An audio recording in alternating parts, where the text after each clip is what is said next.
Welcome to our podcast, Proper Cuppa Tea, the show where you can put your feet up and have a good old natter. Thank you for tuning in today. We're going to unwind, relax, and have a nice cup of tea. On today's podcast, Lou sat down with Sue from our very own Spark community space. Let's hear her tell her story.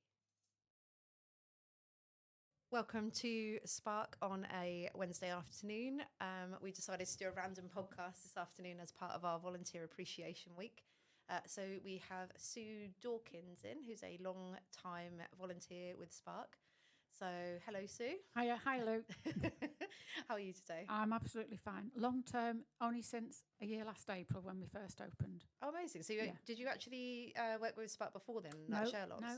You just came straight to the new place? Yeah, I came on the February because somebody told me about Sparks, a friend, and I went along to Sherlock's bar, and it just happened that day you were closed. Oh, no. And then I rang and spoke to Becky, and she said, come and meet her here. And when I did, there was just bare concrete on the floor, nothing else, no ceilings or anything. Absolutely nothing. So I had an interview with Becky, and I came in every week for an hour or so just to see if I could tidy up or do bits and pieces. And then to see the transformation in the April when it started properly was amazing. You've been a proper piece of the furniture then since it began. Yeah. Oh, amazing. I usually do Tuesdays and Wednesdays, but I have helped out on a Thursday and occasional Saturdays as well. Absolutely love it. Sue's such a hard worker here at Spark. She's absolute trooper. And you've recently gone through an operation as well. And you came back within 2 weeks, Yes. I think. Just couldn't stay away. No, I love it here. That's amazing. I'm finding it hard today not to do anything. So as part of our Volunteer Appreciation Week, we decided that the staff would actually wait on the volunteers, and the volunteers could sit down and be part of the community and have a break for once in a while. But needless to say, we haven't been doing the best job of it. We are trying our hardest, but we do not do nearly as good a job as you guys. You have got a tight ship. You run a tight ship from Spark at the moment, and we can see just how hard you guys work now. So it's actually really put it in perspective of how busy it gets, how much you do, and, you know, how tired everybody gets in that short space of time as well. So, you know, massive thank you for coming back so soon after your operation. We did tell you to stay at home, but, you know, Sit down. Yeah, we couldn't Sit down. keep her away. So what do you like to do outside of Spark then? Because we see you only at Spark. So what do you do outside? I do walking. My friend and I like to go for walks, and twice a week I go to a Zumba class. It's not strictly Zumba, but it's musical movement. Amazing. But it's mostly mature ladies over 50. Okay.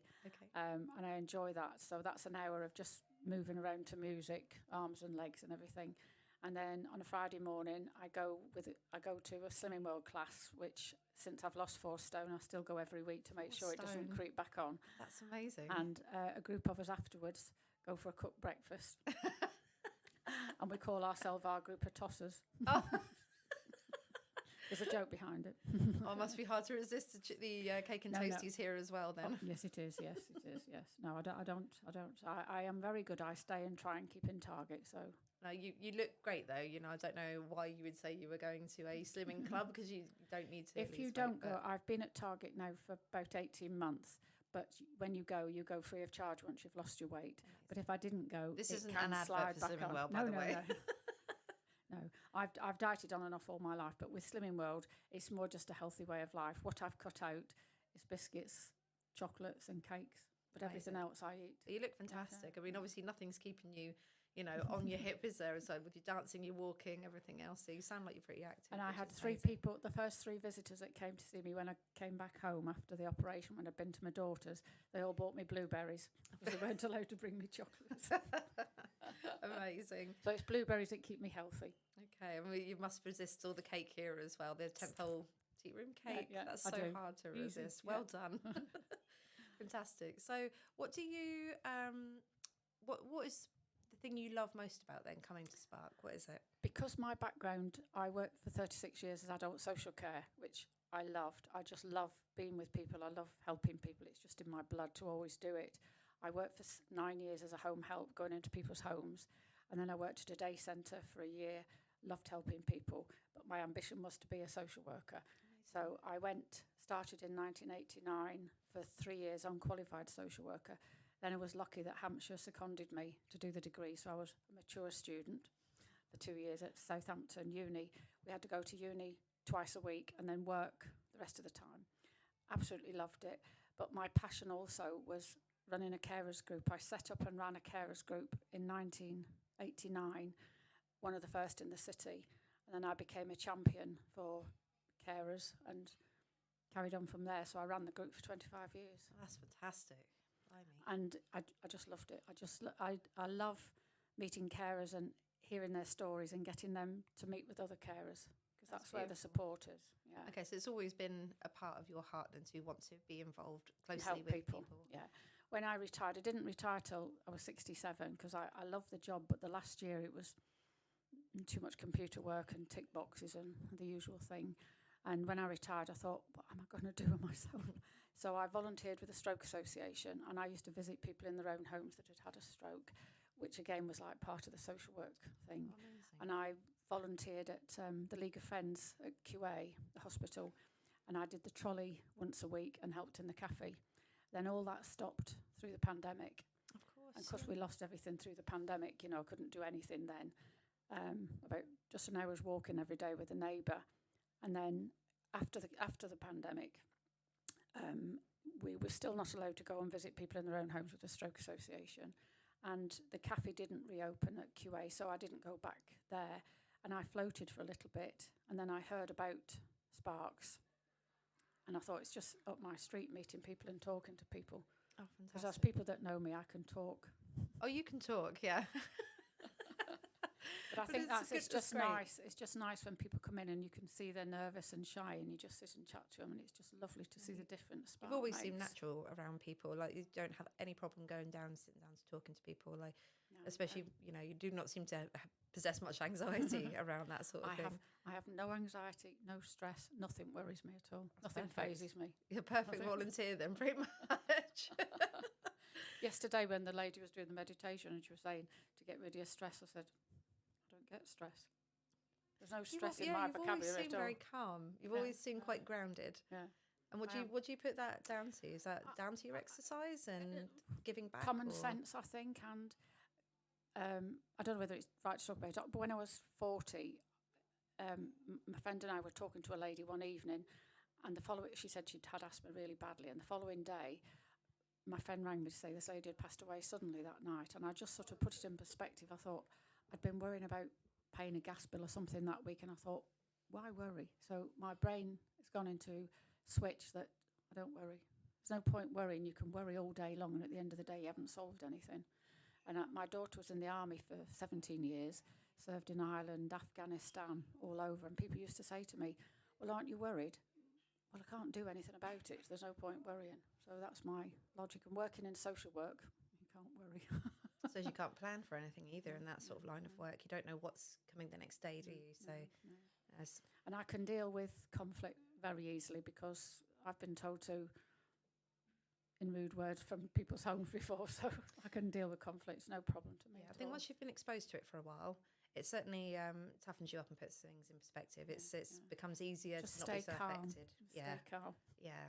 And especially with Spark, obviously we get different sorts of people in here, and there are challenging moments certainly, but I think staying in such a busy environment here, you've got to stay grounded, haven't you? Otherwise, losing your head I think is just. with Becky's motto, which is be kind to everybody, I always find that if you just smile and be kind to people, that can diffuse situations anyway. And I think also my northern side of me, when I first moved down south 40, 50 years ago, it wasn't that people were stuck up, but up north, people would talk to you in the street anywhere. And I found that a bit difficult when I first came down here. But now, obviously, everybody mixes in. But you could know somebody for 2 or 3 months, your neighbour, and they'd never speak to you. Yeah, but up north, it's different. So I think part of that is my chatting and talking to people. Yeah, definitely down in Portsmouth. There is a lot more mixed community now. So yeah, we don't really talk to our neighbours in Portsmouth. So I think that's why perhaps the space is so busy a lot, because although we have our neighbours, we don't talk to them. It's just fear of stranger danger. Yeah. And that's why maybe it is quite difficult for people to talk to other people in here because we're not exposed to it as often as we used to be or should be.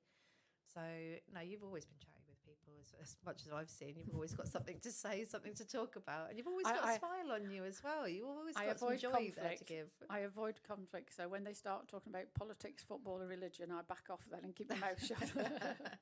Yeah, there's generally things we don't talk about at Spark, especially politics. That's a no-go here. It's a neutral space, so to speak. So tell us, what is your, because we are going a little bit over time now, and what is your favourite thing about Spark? What joy, or what does it bring for you? I feel happy when I leave. Yeah. Well, I feel happy when I come in, but I always feel happy when I leave. Oh, and it's just to see the smile on people's faces. And if you see, when somebody comes in like today, that new lady that came in, she said she'd walked around a couple of times before she had the courage to come in. And the fact that, because I used to experience that when carers came to the group for the first time, that you can tell they're really, you can see this sheer terror on their face.